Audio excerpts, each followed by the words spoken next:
Hey Don't Talk, and maybe those who are watching this in the future. When you view the script, there's several options, and first of all, I'm going to talk about this. You can read what I wrote here, but basically, after you read this, I set them to this, but you can change them to any number you want. Just make sure it's a positive integer, and if you don't want this to have any effect at all, just set them all equal to 0, but you can set them all equal to the same amount that's not 0, whatever. So I'll show this in action, and I'm going to set this to false so that we can see this work. I'm going to attack a unit. I'm going to attack him.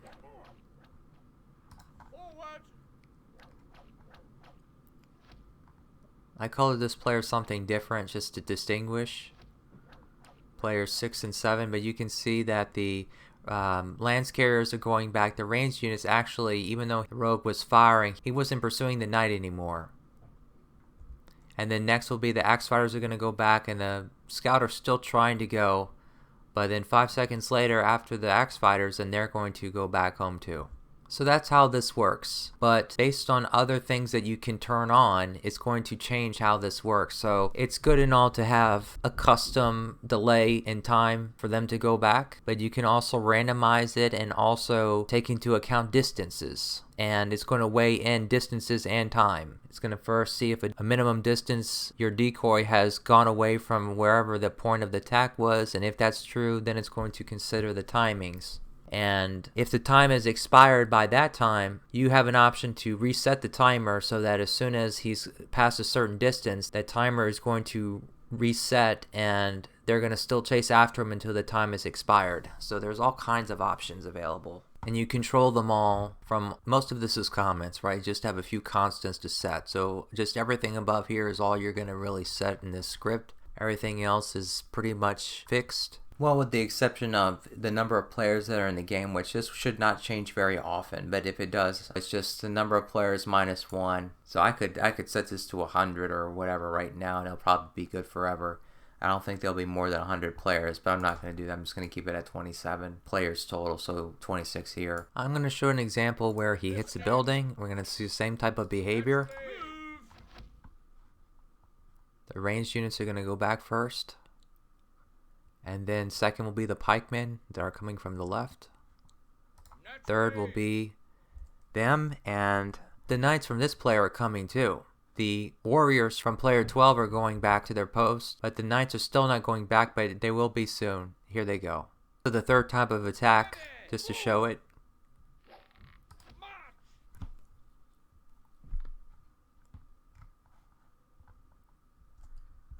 I'm just fast forwarding it some. Same behavior.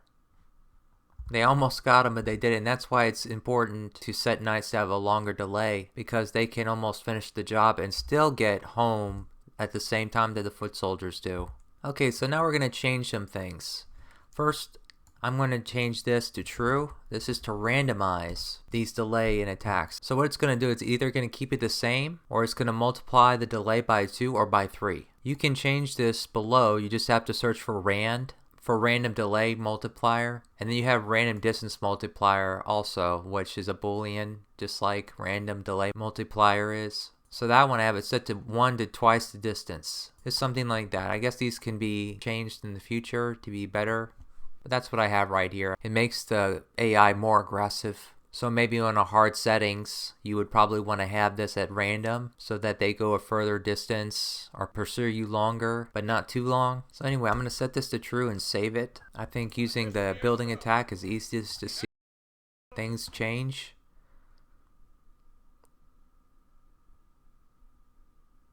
See here, the crossbowmen are coming all the way up here. Since this is now randomized, I'm just going to do another test.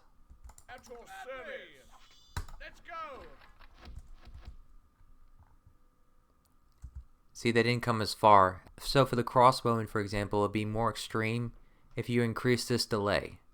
But just the multiplier, you probably don't want to change that too much, increase it too much. You just want to increase the delay if you want the crossbowman to pursue him longer. Right now it's either between 5 and 10 seconds that they will be pursuing him from the moment that he triggers the attack. Okay, this is kind of boring stuff, but let me just move on now to more interesting things. This is for when you attack a unit. So I'm just going to come here and attack him. So this is default. Everyone is just as I showed before. They're going to, after X number of seconds, they're going to go back home. Unit distance means, if you read all this, basically, since I killed the rogue, it doesn't matter that the rogue is dead. The script is still going to detect where the attack took place. In other words, where my decoy was when he attacked. That's what matters. So that takes more into effect with bowmen than it does with a knight, because it will only make one tile difference with a knight. But with bowmen, since they can attack at different ranges, it's going to matter more for them. But what this means basically is that, and this distance is not KaM's walking distance that it's used to determine defense radii. This is the actual distance formula in math. That's how I calculated this. I didn't write a function to actually calculate the KaM distances in here, and I really don't think it matters that much if you would do that, because this is all relative, and if you want to increase it or decrease it, you just increase it or decrease it. It's not like the defense radius that it has to be precise, and I'll get to that in a little bit, which I already showed. Don't talk. I already showed in my programming project with that it has to be precise, and you have to use the KaM distances and not the distance formula between 2 points that you use in math. But anyway, if the distance between where he was when he made the attack, if I increase this distance, right now at 0 it has no effect, but if I increase it to, let's say, supposedly 10 tiles, which it is. It's not KaM distance tiles, but it is 10 tiles difference. Or I can increase it more to 20. That means that when he comes here, even though there's a time delay, when he comes and he attacks this unit and kills him, and I have to do it again. Lucky rogue. From that point, right before I moved him, the knight has to be at least 20 tiles away from that for them to stop chasing him. So you see, right now, I didn't change the multiplier for the delay in time for these axe fighters, and they stopped last time around here, but they're going to continue to pursue him, and all the groups are. They're not going to stop. So he's now 20 tiles away. Now they're going back. But let me show that again, where I'm going to have him hang around closer but also longer to show that they're going to continue to pursue him because he's not 20 tiles away yet. 20 tiles away from that offense.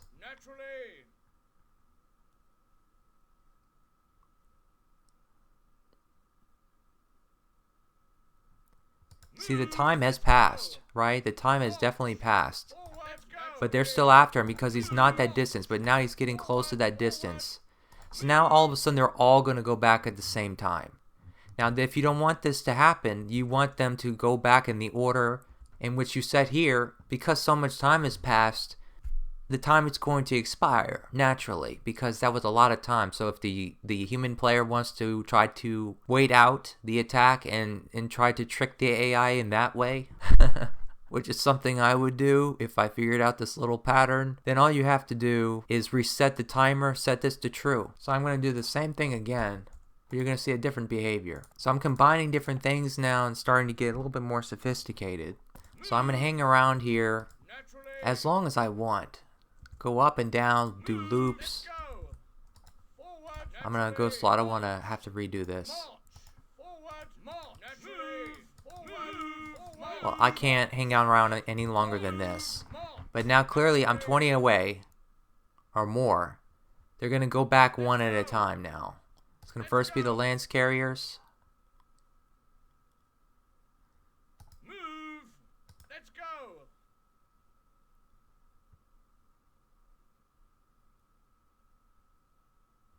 What? Yeah, okay. Yeah, I don't know why it took them so long, but okay, then the axe fighters. I'm not thinking, it's not like they have a 5 seconds delay. The melee have 15 seconds delay, so that was an extra 15 seconds and an extra 10 seconds for the anti-horse. So that makes sense. I've been used to this thing going so wrong. It's just like, oh man, right when I want to record a video, okay, that's a relief. So you see how that works. But now let me turn that off, the reset timer, and even let me make this 0 to prove to you that the next thing I'm going to show you is actually an effect, and that's this. It's going to detect if a villager is attacked. And no matter where the villager is, as long as the villager is somewhere close to the town that he belongs to, then this behavior is going to happen. I'm going to first show you right now how it is to hit the villager by default.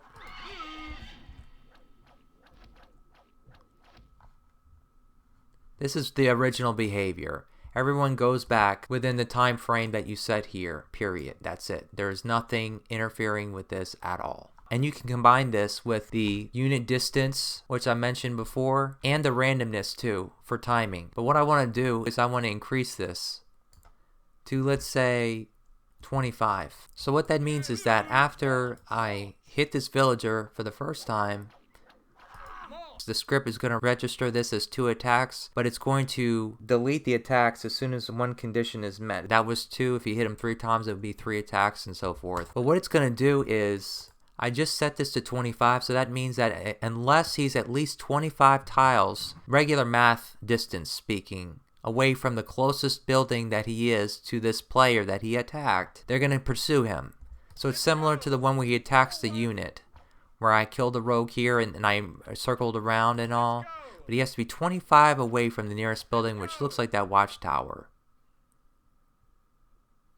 And it looks like he is at this point. But just to make sure, let me increase it to, let's say, 45 and try it again.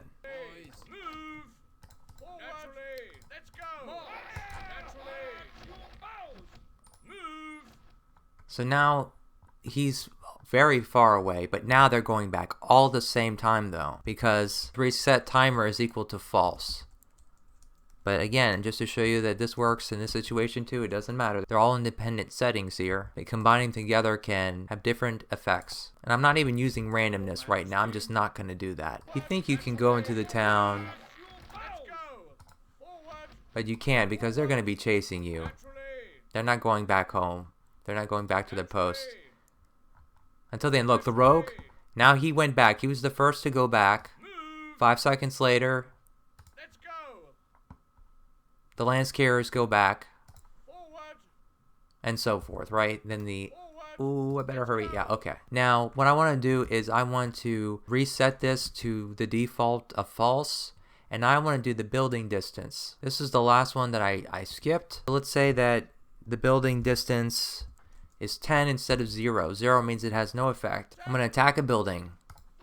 He has to be at least 10 tiles away from that building that he attacked before the timer is considered for them, whether it's reset or not, randomized or not. So he's not 10 tiles away yet. So like right here, if I stopped him right here, no matter how much time has passed, they're going to pursue him. They're going to kill him, just like normal.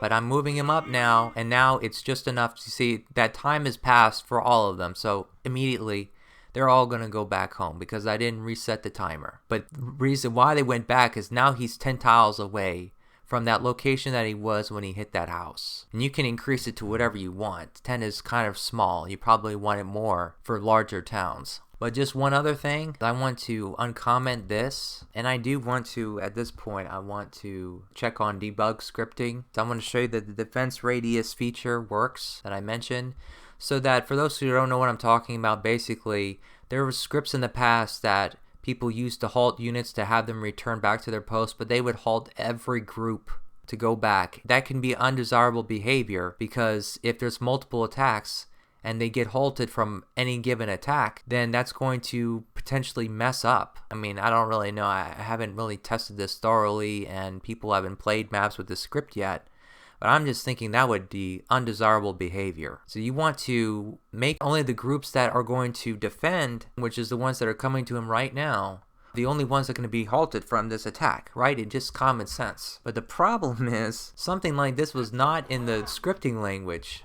I had to make a function for this myself. From this point, I want to look at the log file. Okay, and so basically it spits this out. And this right here is actually starting over with the same groups. It's like an echo or an aftershock of the earthquake, so to speak. So I'm just going to delete these so we can just see that it's just these 9 groups located on these locations on the map. I want to show this in the map editor to show you that it works. Whichever ones that it shows here, these are the ones that it's going to add to the attack that it records. So basically when there is an attack either to a unit or to a building, it's going to come to this procedure and it's going to append all of these to an array or create a list of all the groups that it's going to halt when the conditions are right and therefore let them go back to the post. But it's only going to be them and nobody else. And it's good to record this and do the searching and all when the attack is done, but not every time you need to check to see if you need to halt them, because it's a lot of extra work on the script and therefore might slow down the game, and it's not necessary. And it will no longer apply if the groups aren't at their defense locations either, so that's the reason why I had to do it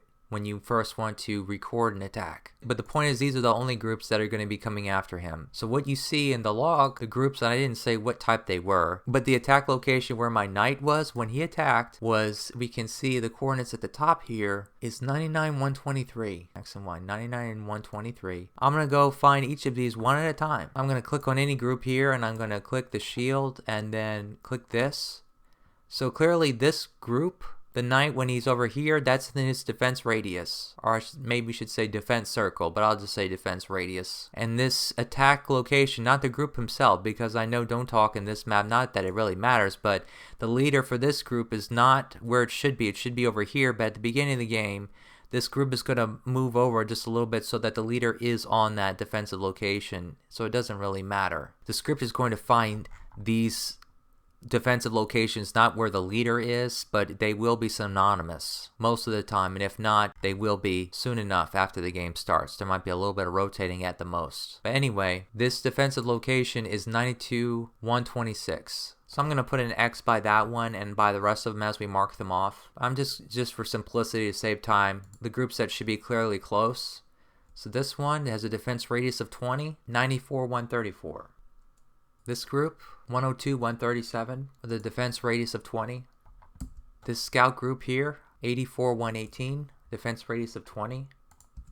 And knowing their defense radius and all that too, I had to loop to find that. The way the indexing works, it's not as easy as you think it is. There is a function in KaM, if you just look at the script, that helps you to define the defense radius of the groups of a player, but it's not the same as if you loop through all the group IDs. It's not the same index. You have to loop to match them. So I have a function for that to define what a group's defense radius is based on their group ID. Let me just take a look at this one, 95, 139. What group is that? Oh, that's the scout here. Yeah, clearly, right? To the left of the laborer, he can definitely, they can get to them. 127, 127. I think that's this one based off of experience. Yep. And these groups and only these groups. 106, 125.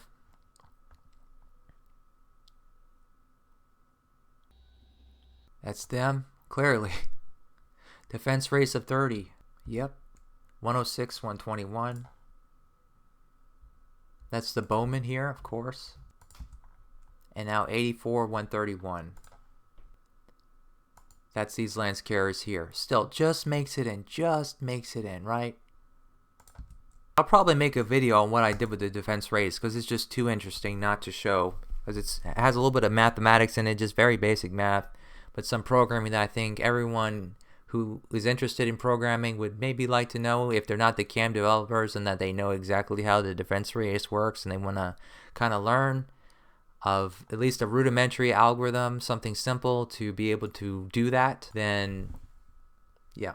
And this is the stuff I did from the programming project for the defense radius. Yeah, I definitely need to get to that. It's very interesting.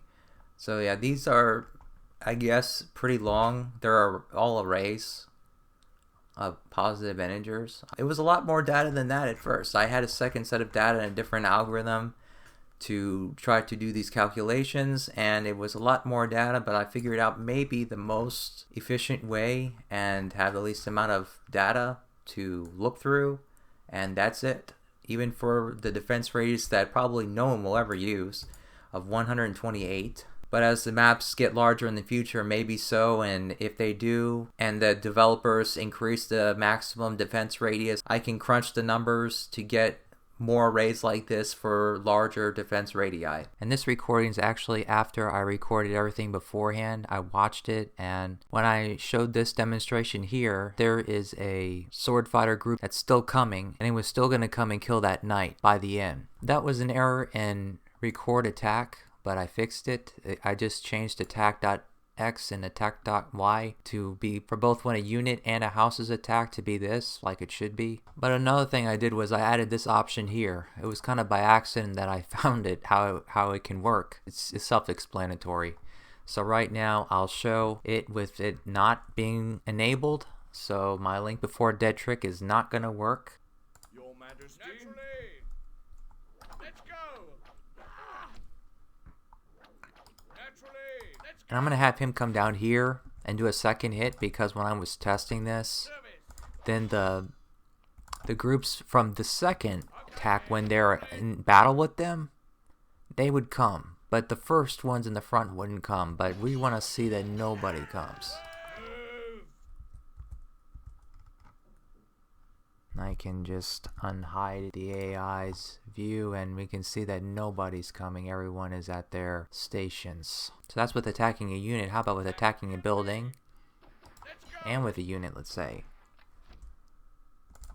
I'm going to... Sometimes he dies really fast, so that's why I'm pausing it. Yep, and this... Yeah, I know this map pretty well. Everyone's at their stations, so it doesn't work clearly. Link before death does not work. So I'm going to set it to true that it can be used. Just do one example, I guess. So I attack a villager, and I attack a soldier. Both are units, but as I mentioned earlier, my script treats them differently. But now we can see it works. Yep.